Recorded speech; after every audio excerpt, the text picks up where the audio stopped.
First at 4, prosecutors say this man met his victims online. One ended up dead, another in critical condition. We've got the story behind the charges. Also, one of the more unusual resignations we can remember, President Trump standing by his labor secretary even as he's headed out the door. Tropical storm Barry hitting the Gulf Coast. Millions are in the path of the storm. And there's also an impact here at home, as a matter of fact, if you had travel plans. A closer look in a moment. But right now, we're enjoying a beautiful start to the weekend. Will our good fortune last through the next couple of days? News, weather, and trending stories all next. Live from downtown Detroit, Local 4 News First at 4 starts now. Good afternoon, I'm Devin Skillian in for Karen Drew today. First at 4, prosecutors have charged a man they say used an app to target gay men. This man, Demetrius Nelson, faces a number of charges, including first-degree murder. Police say Nelson shot 2 men on I-94 near Connor. Prosecutors say the shooting happened because both men were gay. Nelson allegedly used the social networking app Grindr to set up a meeting with the men. The judges denied Nelson bail, so he will now be back in court later this month.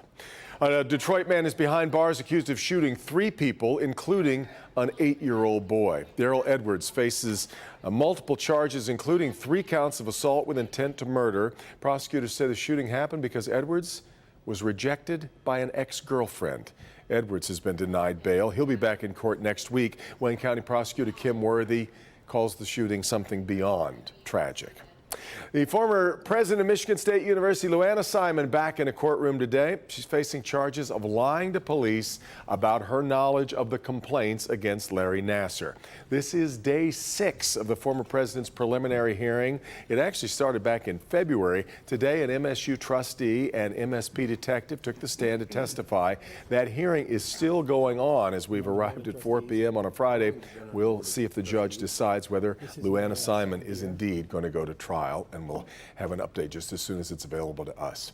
Well, just 2 days after publicly defending his record in the Jeffrey Epstein sex case, Labor Secretary Alex Acosta has announced he is indeed going to resign. No ordinary resignation. President Trump stood side by side with Acosta as the announcement was made, saying he's sorry to see him go. From the newsroom, Steve Garagiola joins us with the highlights of, I guess, what you'd call an odd joint appearance, Steve. Well, it was pretty odd. Everybody's so chummy with this resignation. Now, President Trump did make a point of saying that the resignation is Acosta's idea, though last week the Labor Secretary said firmly he would never resign his position. Many of Acosta's critics say he never should have been confirmed in the first place because of the Epstein case. But the president stands in support of his soon-to-be former labor secretary. But I just want to let you know, this was him, not me, because I'm with him. He's a tremendous talent. He's a Hispanic man. He went to Harvard, a great student. And in so many ways, I just hate what he's saying now because we're going to miss him. Now the backstory here. Acosta was under pressure for how he handled the sex case against billionaire Jeffrey Epstein. That was more than a decade ago. Acosta, who was a federal prosecutor at the time, has said he got a better result than a state case would have gotten because Epstein did do some prison time, but with a very healthy amount of work release. Critics say that plea deal was much too lenient, and Epstein's accusers weren't even notified until after it was all done. At this point, Acosta says he decided the controversy is just too much of a distraction.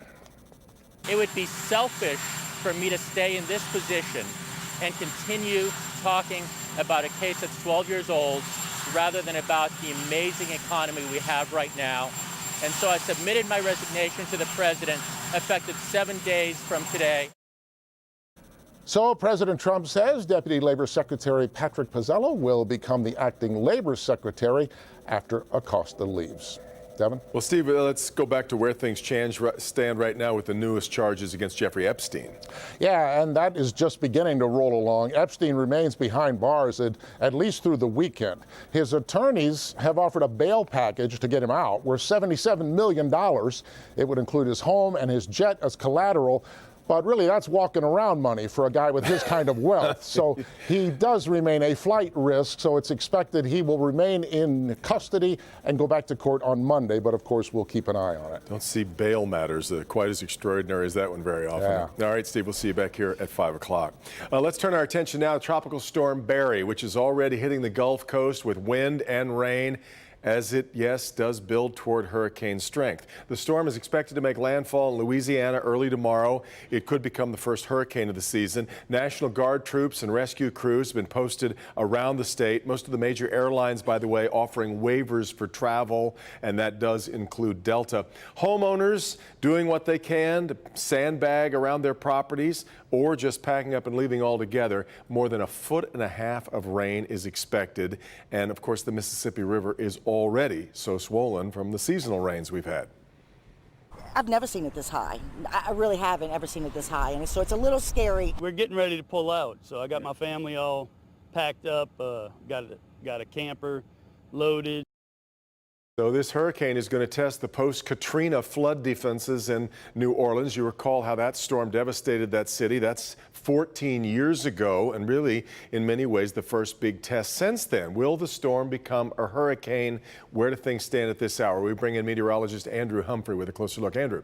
Thank you very much, Devin. And yes, there is a chance that Barry could still become a hurricane. Right now, it's still a tropical storm, as Devin mentioned, with winds of 65 miles per hour. Also, Devin mentioned the heavy winds and the circulation of this storm just simply battering the coastline throughout parts of Louisiana, into Mississippi, Alabama, with winds up to 65 miles per hour close to the center, but as much as 20 or 30 miles per hour a little bit farther out. And you can see with the Power 4 live radar, we can capture rain, thunderstorms anywhere in the entire country. Here's a look at Mobile, Alabama, with scattered showers and storms extending into central portions of Louisiana. But it's a slow mover. Winds only around, it's moving at only about 5 miles per hour to the west-northwest, so it is going to hang out here in the Gulf Coast for some time, all the way through this evening, possibly making landfall later tonight or tomorrow morning.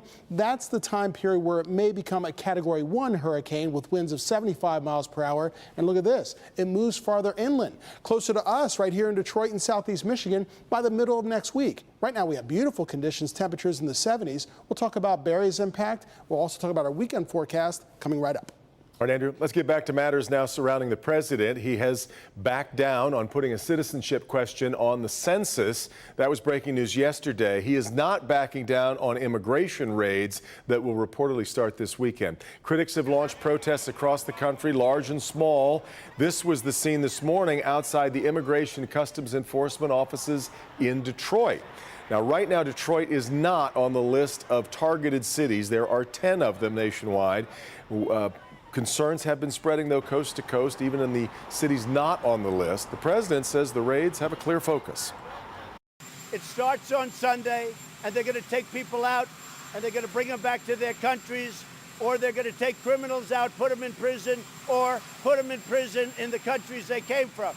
We're focused on criminals as much as we can.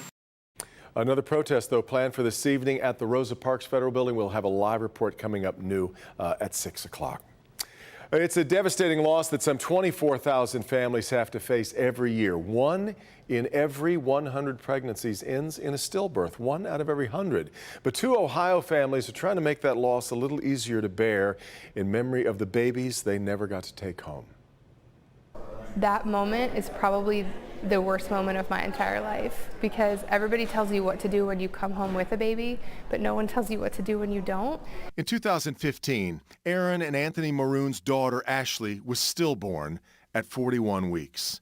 Still in shock, they had only a few precious minutes with their baby. I really feel like my time with Ashley was rushed, because I thought I had to hurry up and give her back, and so I didn't get to create those memories with her. They later learned a device called a cuddle cot, widely used in the United Kingdom, could have dramatically extended that time. I was so angry. I was so angry because we're such an advanced nation, and just that small gift of time would have changed everything for us. The cuddle cot cools the baby's body, delaying natural changes, allowing time for families to hold the baby, take pictures, and bond. The Bermans started a nonprofit called Ashley's Embrace to increase awareness of cuddle cots and provide them to hospitals. And not only I got to hold her, but Andrew did, and all of our family that was there, they were all able to hold her. When Leslie and Andrew Berman's daughter Willow was stillborn in 2017, a cuddle cot provided by Ashley's Embrace was there. Because we had that time with her, it made it real, and it made it real for our family. And what a blessing for them to be able to meet her, even though she's not still with us. It's not a gift that I can ever repay. I can only pay it forward, and so I think that's really important. From Ashley's Embrace to Garden City Hospital, we just want to gift you with this cuddle cot, and we pray that it is used to be a blessing to people who are experiencing the loss of a child. Today, the Berman family donated cuddle cots to 5 Michigan hospitals. The plaque on the top reads in loving memory of Willow Irene Berman. I want her legacy to be that we continue to move forward and we continue to provide experiences for families that make it a good memory. She had said at one point that their story exists because they had time to create it. We're making a difference for other people. Well, it's such a sad necessity, and yet it can be such a powerful tool in a really sad, tragic time. The Bermans have created a Facebook group called Be Like the Willow to encourage people to spread joy and just perform random acts of kindness in the month of October. Ashley's Embrace has now placed 42 of those cuddle cots in 8 states, with more on the way. All right, still ahead this afternoon, singer R. Kelly facing new federal charges, and his spokesperson ran into trouble when he tried to make a statement about it. We'll show you that. Also, something wacky happening in the gardens of the state capitol. That would be Wacky Tobacky. If you ever heard the Toby Keith song, we'll explain that after the break. And a little later on, Beyond Yoga Pants, a popular retailer looking to treat mind, body, and spirit. We've got that in our trending stories coming up.